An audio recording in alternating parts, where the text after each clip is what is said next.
Welcome back to the Lift Free and Diet Hard podcast. I'm your host, Andrew Coates. Join me along with industry leaders and friends on a quest to get more people through the gym door and eating and living healthier. Join me where evidence meets empathy while rejecting fitness industry fads and extremism. Let's begin. Susan Niebergall. Andrew. It's wonderful to have you. The author of Fit at Any Age. You're the co-coach of the Inner Circle along with Jordan Syed, who was recently a guest on the podcast. Guys, go look for that as well after you listen to this one. And much to our mutual lament, one of the very few prominent female fitness authorities over the age of 60 in the industry. Yeah. Well, I appreciate that. It's so funny. Many years ago, I was telling Jordan this. He remembers our conversation. I said I wanted to be a person that kind of led the way, and lead by example and be kind of someone on the older end of the spectrum because the industry has so many great young people in it. And I am not a young person anymore.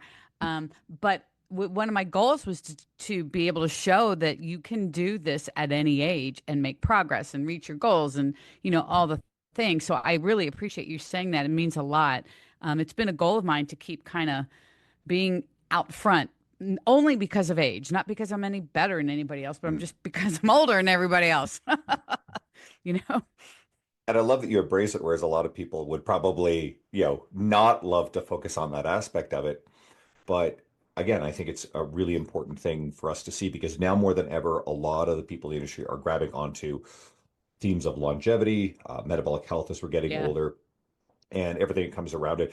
I know that I'll bring him on, a good friend of mine, Robert Linkle. I know that you, if I'm not mistaken, you had his help with your rehabilitation from hip surgery, right? Or hip replacement. Robert is great. I've had him on my podcast too. He is absolutely the king of training the older adult. I mean, that's the name of his company. And yes, I consulted with him not only because he trains people that have had my age and older who have had hip replacements, but he himself has gone through this. And so he was helping me prepare quite a bit, actually. And I spoke to him. I don't know how close to my surgery it was. It wasn't that far off. And I was talking to him about how I was pushing through pain at like the last 4 or 5 months just to strengthen and stabilize my hip. And I would never recommend anyone do that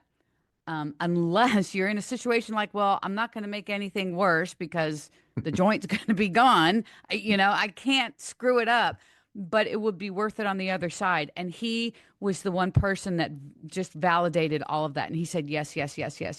Suck it up. He told me to suck it up. Whatever pain, I'm a king of sucking it up. So I was great with that. Suck it up for now, because when you get to the other side, your life will be completely different. And he nailed it. And that's exactly what happened. I'm going to bring him on to talk more about the stuff, but let's dig into this. So you're just about to celebrate 1 year anniversary of the hip replacement. Yep. So bit of context, what led to this? Okay. What happened? And then we can get into how you approach your rehab. Yeah. Years ago, I just started having pain up in my groin, the hip flexor area. And I started to stretch the hell out of it because that's the sensation. Like it feels tight. Like I needed to stretch that. And we've all felt that in our hip flexors at one point in time and the other. And we all want to do that hip flexor stretch where we're pushing our butt forward and trying to get that extension and all this stuff. And I kept doing it and it kept getting worse and worse. And I had Jordan say, stop stretching. This is not a stretching issue. It does not sound like that's what's going on. And my movement doc locally that I see here, he said the exact same thing. So I stopped and I worked with my local guy for quite some time. And the pain just kept getting worse and worse and worse. And I probably sucked that up for at least a couple of years, is my guess, on and off. Sometimes it was bad. Sometimes it was not so bad. I could manage all the things. And then the year before my surgery is when it just started going downhill. Had x-rays finally. They said, look, you've got arthritis. And they showed it to me and it was clear as day. And they just said, look, it's not going to get any better, but I don't want to do a hip replacement on you. You're too young. And I'm like, what?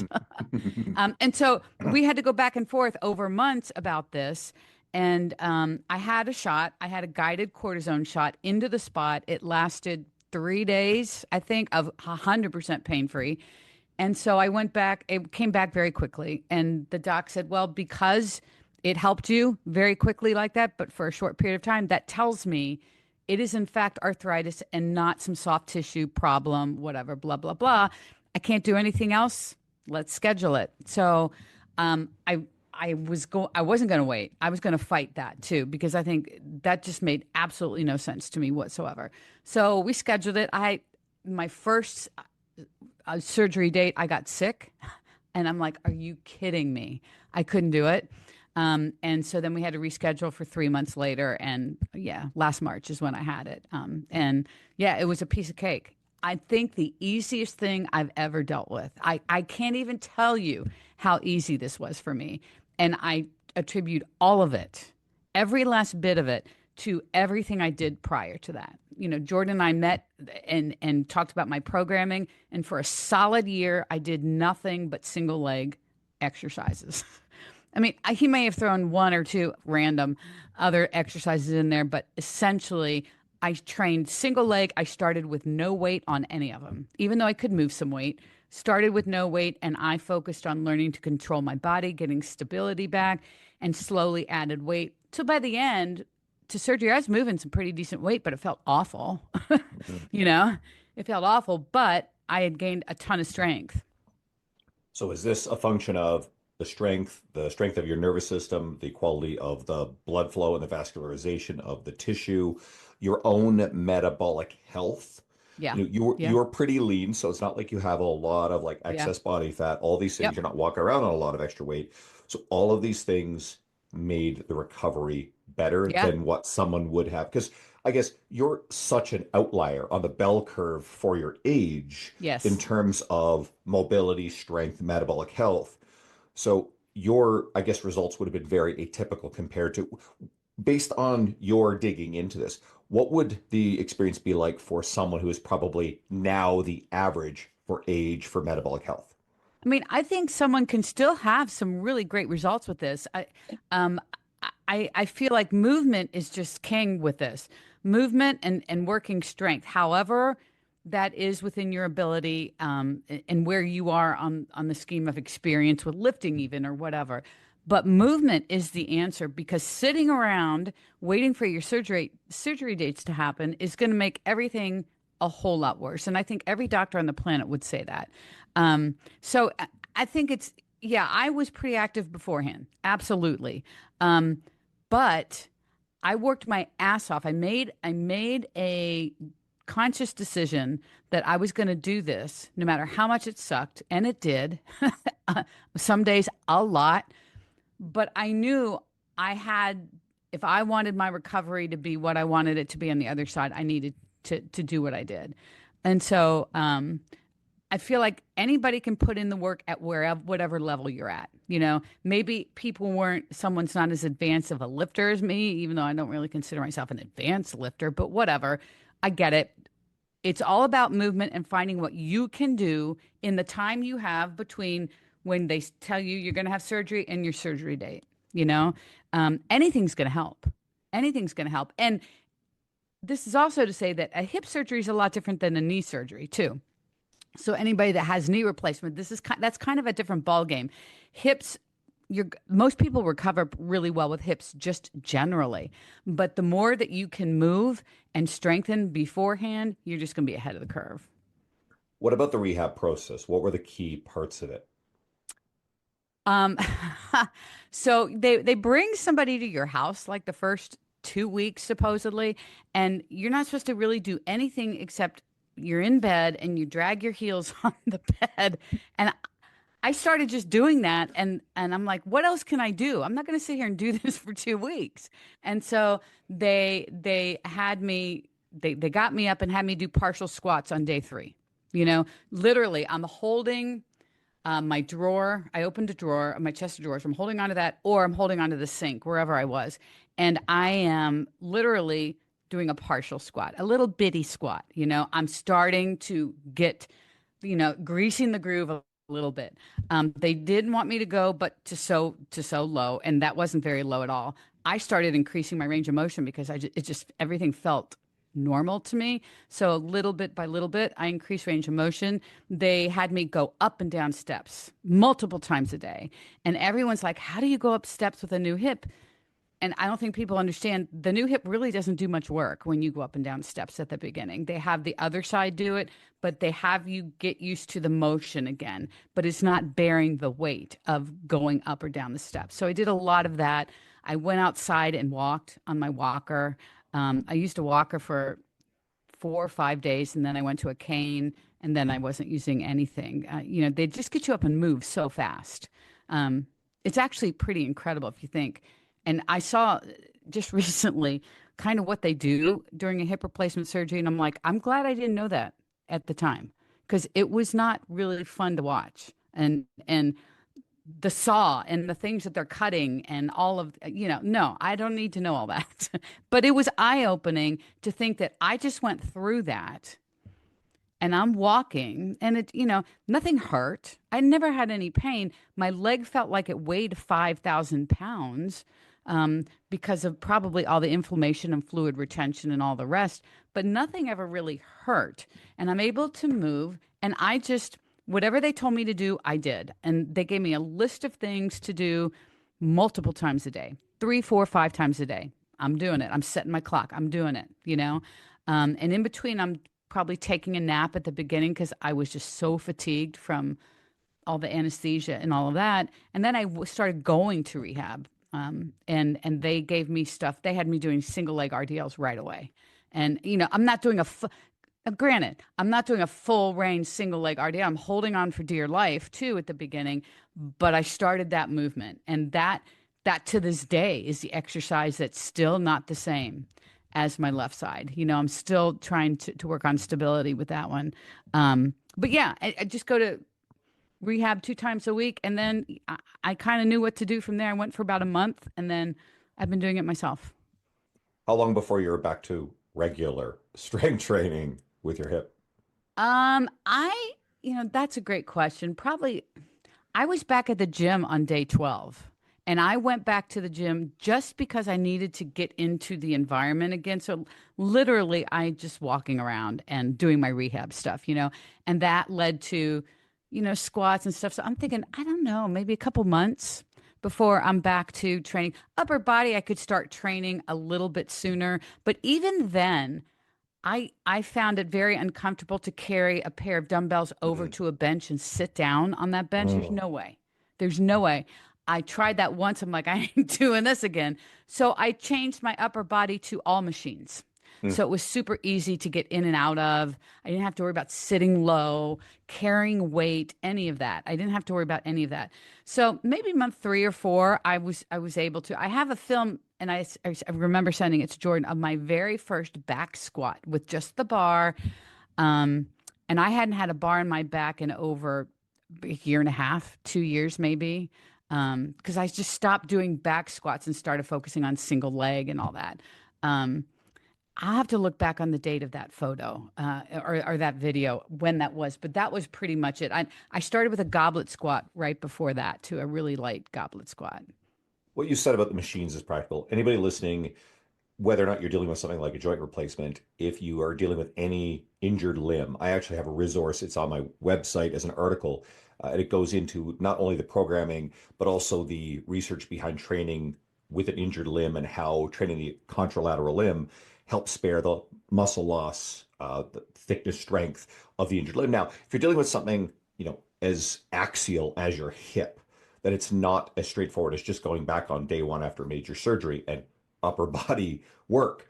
But what you said is actually a relevant thing is machines are going to be really helpful because sometimes it's not as simple as picking up dumbbells and walking them across if you have a broken leg, broken hip, etc., Yeah, or a yeah. replacement. So I have a resource that can help anybody with any sort of thing there. Message me, DM me on Instagram, please. I'll send And it to you. when I first start after I was on machines for a while, and I said, let me try some dumbbells now. Let me see how I feel about carrying them and then sitting on a bench because a lot of times benches are a little lower, so you have to sit a little farther. So I'm actually essentially doing a type of squat, you know, and I hadn't really thought of it that way until I'm in the moment going, whoa, I have to stabilize this. You know, all I'm doing is sitting down, getting ready to do something. So it changed how I thought about everything. But yeah, I was back very lightweight, of course, or no weight at all in a lot of cases. But again, attributing that just to the work put in ahead of time, I think it just made all the difference. My surgeon was just like, he couldn't believe it. He goes, "You're like light years ahead of everybody." And I had told him what I had done prior to that. Um, and he said, "That's probably the best thing that you could have done." You know, so I would encourage anybody, if you're scheduled for something like a hip replacement, man, put in whatever work you can ahead of time, you know, whatever that is. Maybe it's just walking. That's cool because that's the number one thing they recommend in rehab. The best thing you can do is to walk. And I don't like to walk. I put that out there. I am not a walker, but I became one shortly after that. I mean, I think it's a testament just the dedication of strength, metabolic health, mobility as a lifestyle anyway. And it's yeah, not even so much about the person who may be staring down the possibility, maybe there is arthritis or, some sort of major injury that you think later in life you're going to end up with a replacement, but proactively everybody putting yourself in the position that should this happen, and I know lots of people who are younger than you who've had, I mean, Lee Boyce, my friend Andy McCloy, Robert Linkle, they're all much younger and they've had lower body major yeah, replacements, right? yeah, Okay, yeah. so this is related quote, and this is, I believe it's a Peter Attia quote that you used on your social media recently. Once you hit the age of 65 and you fall, which is pretty likely, I mean, shit, I fell on my stairs a year ago and hurt my knee, and I'm Oh, 46, right? And you break your femur or hip, there's a 15 to 30% chance you will be dead within the next 12 months. yeah. How can people reduce that risk? And is that scary to hear or That's what? terrifying. You know? Yep. And I somebody saw that and they wrote to me and they said they had even heard the percentage was higher than that. I'm like, I've heard it oh, higher. I Yep. mean, I mean, so the percentage can be whatever, but the whole point of that is, yeah, I mean, and it's not always just because of the break or whatever it is. It's not the break. It's what happens to you as a result of the break, the inactivity. Um, the lack of taking care of yourself, all of the things that come with Social, the that are social the bigger isolation, picture issues.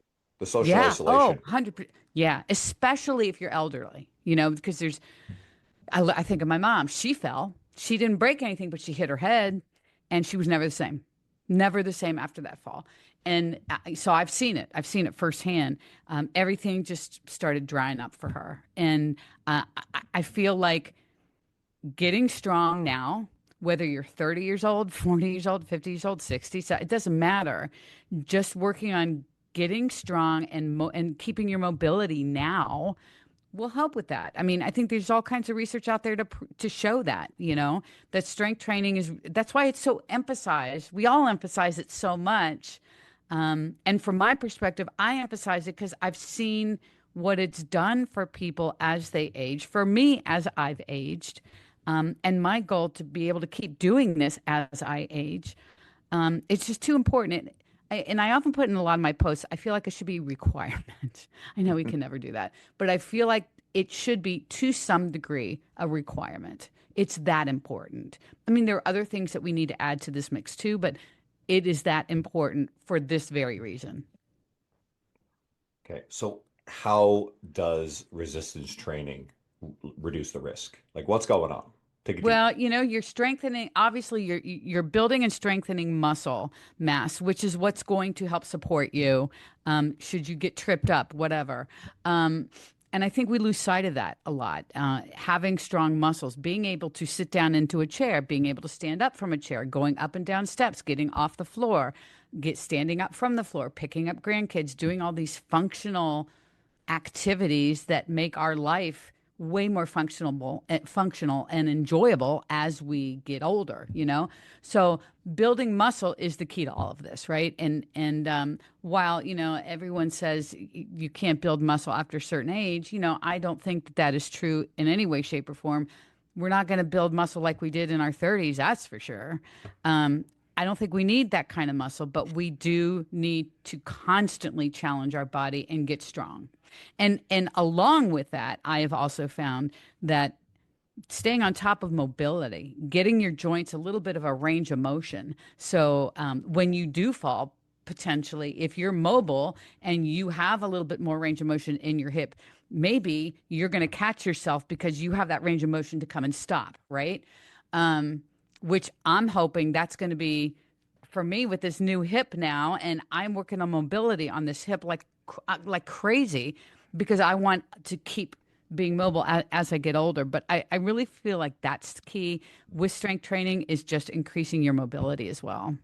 Yeah. You'd be able to absorb the shock Yeah. of the Oh, yeah. fall. And I Yeah. love that you grabbed onto the catching yourself because we we can even take it a step further. It's we also want to reduce the likelihood of the fall, right? Yes. Falls prevented or injuries avoided. And motor control Yeah. and balance. And balance is a function of strength and motor control. Yeah. Yeah. Balance is another big player. Um, and, you see people trying to train balance on weird pieces of equipment and stuff, and it's just like, that's not kind of going to help you too much in real life. Standing on one foot, can you stand on one foot for 30 seconds? I mean, Mm. something really basic. I know Robert and I talked a little bit about this, I believe, at one point. It's something, we all can try that at home. We don't need any equipment to practice that kind of thing. Love it. Okay. Why isn't lifting weights enough? Why does it need to be heavy weights? Well, I- and I'll say this, um, heavy's relative to the person too, right? So what's heavy for you is not going to be, is going to be way heavy for me, vice versa, and all the rest. So it's a relative term, and I think there's a lot of different ways you can figure out what's heavy for you, but I will say that your bones need to be challenged with some resistance. They have to. Um, Walking is great. Walking does challenge your bones, but not to the extent with adding extra resistance to it. And that's something that's super, super important. We want to increase our bone density. We want to keep the bone density that we have. And so we've got to add resistance. We need to keep progressing that as much as we can over time. And it's like we also need a little impact. And this is kind of something that's at first I thought I was in a bit of a conundrum with because my surgeon said, I really don't want you doing any long runs or whatever. I'm like, great, because I don't like running. So we're good there. His point was pounding for me and a new hip. You don't want to do a lot of pounding on a new hip because you want this to last forever, right? But a little bit of high impact is also going to help with osteoporosis and increasing the strength of your bones. Your bones have to be strong for you to be able to stop yourself from falling or whatever. So for me, it's a fine line. Can I hop around a little bit? Sure, yeah, but I'm not going to run a marathon anytime soon. Maybe even go for a light jog here or there, but it's the pounding. And I've been learning a lot that I think for menopausal, postmenopausal women, this is kind of important.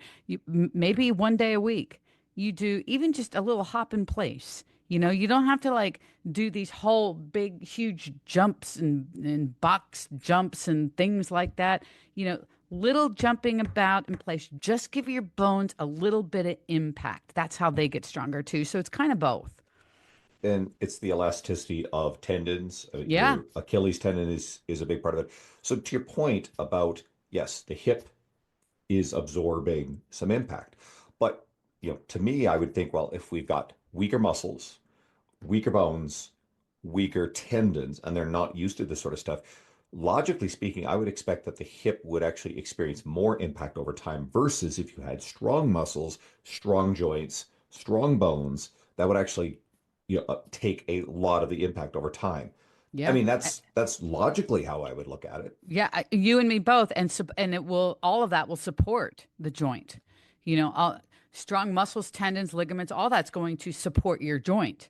So, yeah, I think lifting will help all of that, um, and get you stronger with all of that. And yeah, I mean, it all makes perfect sense that way.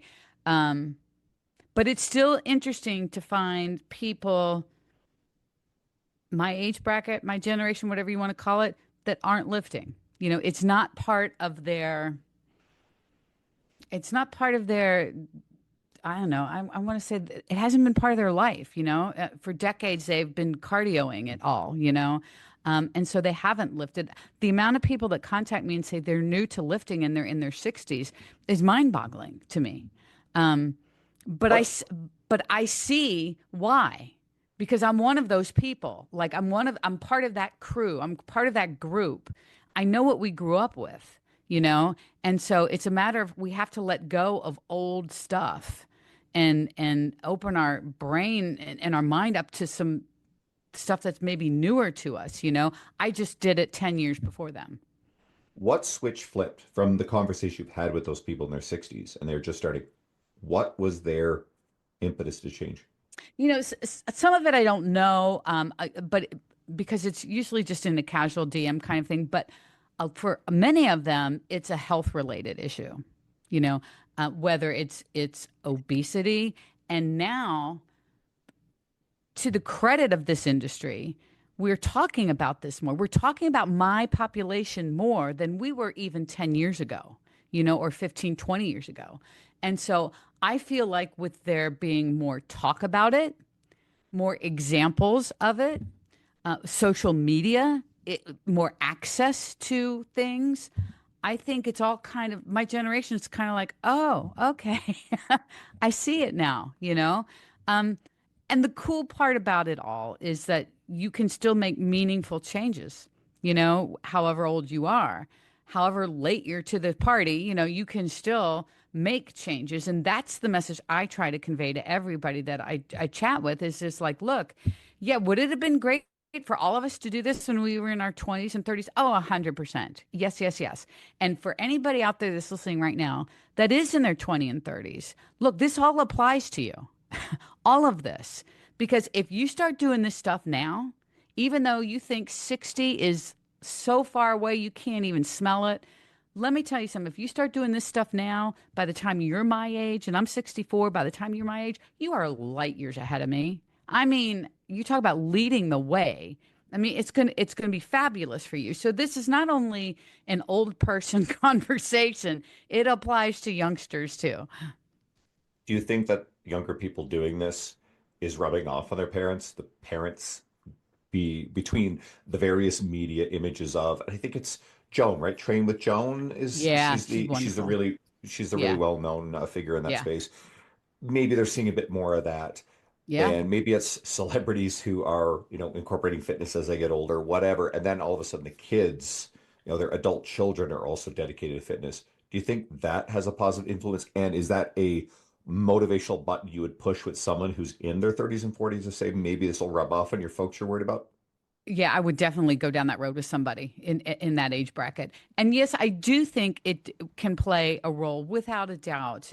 All of this combined. I don't think it's one thing. I think it's going to be a lot of things combined. Setting the example, and then encouraging your parents to go on a walk with you. Start with that. We don't have to start with them putting a barbell on their back, if ever. You know what I mean?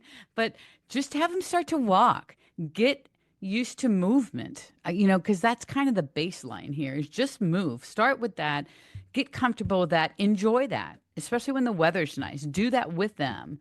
And it's something I regret not having done enough of with my own mom. And by the time by the time it really had sunk in, it was too late. It was too late. She was heading downhill so fast. So I that is a big regret that I didn't really put pieces of a puzzle together early enough, maybe 15 years ago, 20 years ago for her. I feel very lucky, and at some point I'm going to write an article about this. All the gifts that my parents gave me, and they were so ahead of their time with things like cooking us cooked meals, getting us involved in every sport. They would participate in sports as well. Both my parents are highest level swimming certifications you could possibly get. A lot of cross country skiing. My mom is a teacher, retired now, Yeah. and would stay after hours because there was this tiny school in northern Newfoundland, rural Newfoundland, and me and my brother would play basketball, and she would just stay around and just do some work so that us and the other guys in the team could play basketball for a couple hours after school, right? There was a lot of really cool stuff there. And Mom listens, by the way. So hi, mom. Love you. You're amazing. And but mom now is doing the last few years she's been doing a weight class. And I know she keeps her weights kind of light, but with my aunts. And I think they all do it virtually. I think they're still doing it all the time, a lot of mornings each week. So I love seeing that. And I know that they're very plugged into my media, right? And my dad got really heavily into sea kayaking when he was, I think it was very late for 40s, early 50s, and just became obsessed with it. We do sea kayaking tours, etc. You know, walking the dogs over the years has always been that. So they go for a lot of walks. So I know that they make sure that a lot of active stuff is built in their lifestyle. And part of me feels like, well, the stuff I'm doing at least keeps it forefront in their Yeah. minds. I mean, I love that. Man, your mom sounds like a rock star. Mom is cool. I was very lucky, and the older I get, the more I realize that, a lot of the things that I found probably a little bit easier in my life were probably the product of the environment that my parents created for us as kids. And again, I don't even know if they necessarily realize just how much it worked. And you get these type of people that I find just utterly insufferable who are hell bent on focusing on all of the negatives and the disadvantages people have. And I find this sort of messaging is, and I'm going to say it, it's virtue signaling. I recognize it for what it is. It's people trying to get status within a tribal ideology instead of genuinely helping people. And I've had people come to me who got away from that kind of messaging, saying that they found it incredibly disempowering, just focusing on all of the reasons and justifications why you can't, instead of focusing on here are all the tools available. We know that the playing field is not level in life. I was very fortunate in that regard, but there's no way I'm going to somehow feel shame or guilt for having those advantages, but I'm going to lean hard into it. And I'm going to try to encourage people no matter what situation they're coming from. It's a bit of a pet peeve of mine. And every once in a while, one of these people will come at me online. What changes in nutrition and training when we get older? What do we need to adjust? Wow. That's kind of like the big question, isn't it? Um, I think nutritionally, here's what I think. So many people as they get older, um, lose touch with their nutrition from the perspective of they're young, they get married, they've got careers, then maybe they have kids, and we're eating on the fly, we're dinner's out, lunch is out, blah, blah, blah, blah, blah. Time's going by, we have kids, we're taking them to practice, we're grabbing, I mean, things are just going on. And we've created this perfect storm as we get older where we haven't really had a handle on our nutrition. And then all of a sudden, Mother Nature decides to say, oh, hello, I'm perimenopause or I'm menopause or even postmenopause for that matter. Because trust me, the fun keeps going. And I can attest to that. Um, and so we create this perfect storm of, oh, hormones from menopause are now kicking in. And so now we're seeing this fat gain a little bit more than maybe we would have. And sometimes it's not really gain, it's just redistributed. And our nutrition, we haven't gotten a hold of it very much. We're just surviving. And then we're not as active as we think we are. And so you start putting all of that together and you've kind of created the storm that happens in middle age to women and I'm sure to men too. But and we call it menopause and leading the years leading up to that. And then now I'm in postmenopause and have been for quite some time. And I'm discovering that it's the gift that keeps on giving to some degree. So, and by the way, it is something, and I really haven't even spoken about this, and I will in more detail later. But I've had some health issues that I've had to start looking at the last 6 months, and a lot of it is hormonally related. Which has been really fascinating for me to learn. So this time of life, it can hit you whether you're in your 40s, 50s, 60s, whatever. But I think that that's what's really happening just in general is that we are less active than we think we are. So maybe decline in muscle mass potentially, not moving our body as much. And then our nutrition, we just don't have a handle on it like we think we do. And so then we get to this part of our life and it's just, it feels like it's out of control. Um, and for some people, it may be, I hesitate to talk about this too much because there's always a special somebody out there that says, "Well, in my case, I have the da da da da da." There's always a special person that always has a special exception. But in general, what I find with most women is that we don't need to jump down a hormone road right away. Maybe if at all. What you probably need to jump down first is let's see what your nutrition looks like. Let's maybe track things 100% accurately and consistently for like 2 to 3 weeks. Let's see what happens when you actually uber focus on this and see where all the loopholes have been. What's going on? What are the areas you can improve upon? You know, um, yeah, that sucks to have to do that, but you know what? Things get harder for us as we get older. I mean, everything is harder for us as we get older. Every single thing. So this is one of them, you know? And I was talking to some lady in another group, I think an over 50s group, and she was listing all the workouts that she does, all the things. She's doing this, she's walking, da da da da da. She's got 80 pounds to lose. And she's been in a deficit for months and months and months. And she's ready to blame hormones because she hasn't lost any weight. Yet she never mentioned food once in her whole thing, you know? And I feel like women jump to this gun way too quickly. Because for most people, it's a matter of just let's get realistic, let's clean up what we're doing, and let's see what happens with that before we do anything else.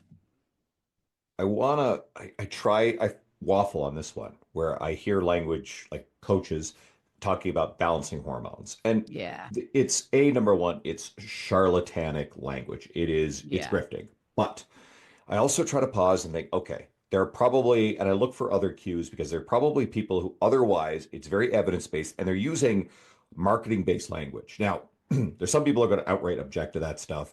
There's some people who are going to see the nuance. And if I can tell that really what this person is ultimately doing is getting people's nutrition quality in check, more protein, more fiber, etc., and getting them to lift weights and be more active, then do I really give two shits about whether or not they use the language of hormone balancing? I don't like it, and I won't use it. It's a red flag to me, but I think it's still wise to look deeper, but it's definitely a red flag. I Oh, to think me that, too. yeah, I think two of the things that, from what I've seen, play the big role is as we get older, our ability to recover slows down. Our capacity to recover slows down, which does Amen. affect the volume and intensity of the workout. So we probably have to adjust the training based on that. And then two is rates of protein absorption change. So, if I understand it correctly, I think we actually, as we get older, we need to probably increase our protein intake. 100% we do. And the the irony with all of this is that while balancing hormones, that term is a red flag for me too. Hormones can play a factor in a lot of things. Metabolic rate. Yeah, I mean, is it going to be a huge difference maker? Probably not, but lack of estrogen affects everything. It's so protective, and until you don't have it, you don't realize how protective it can be. And I think I feel like the protein piece of this, yes, we need to be eating more protein. And the irony is that lack of estrogen can also cause digestion issues, which makes uh, eating protein harder. And that's one thing I'm struggling with myself personally. I'm living this right now. I want to increase. I'm eating adequate protein, but I want a little bit more. Yet it's hard for me to do so because my stomach can't take it anymore. And that's new for me. I used to have a cast iron stomach. I don't anymore. That's a huge change. And so it makes it very difficult. And again, yet another thing that's hard, but not necessarily a thing that we can't overcome. We just have to be able to be creative. I'm looking at different protein sources that I haven't looked at before. I'm staying away from protein powder a little bit. That tends to be a little bit harder on the stomach in general. Beefing up my portion sizes just a little bit. I'm just trying to find other ways to get more protein in than just saying I just can't do that. Um, What have been some of your favorite ways to get more protein? I, the my favorite way to do it is I increase let's say that piece of chicken that's 5 ounces, I make it 6 or 7. I mean, or whatever it is in grams. That's it. I'm not reinventing the wheel as much as you might think. I'm taking what I'm already doing and adding a teeny bit more to it. That's the easiest way to increase protein. I'm trying to find things that have protein in them. Not a lot, but you can buy some wraps or grain or bagels or whatever that have 10 grams of protein in them. I'm trying to look at those a little bit more. Not that I eat a ton of those, but because every little bit for someone my frame is everything's going to help me. Every little bit that I can find is going to help. But in general, eating a little bit more in portion size of what I'm already doing is what I like to do. It's the easiest thing to do, and I don't feel like I need to reinvent the wheel with this. I'm just eating the foods that I've been eating for years that have worked for me over time, that I like, that I enjoy. So I'm just kind of sticking with that. And I think people overlook how really, and I want easy it is to get 100 grams of protein if you just prioritize it. And that's what a lot of people don't do.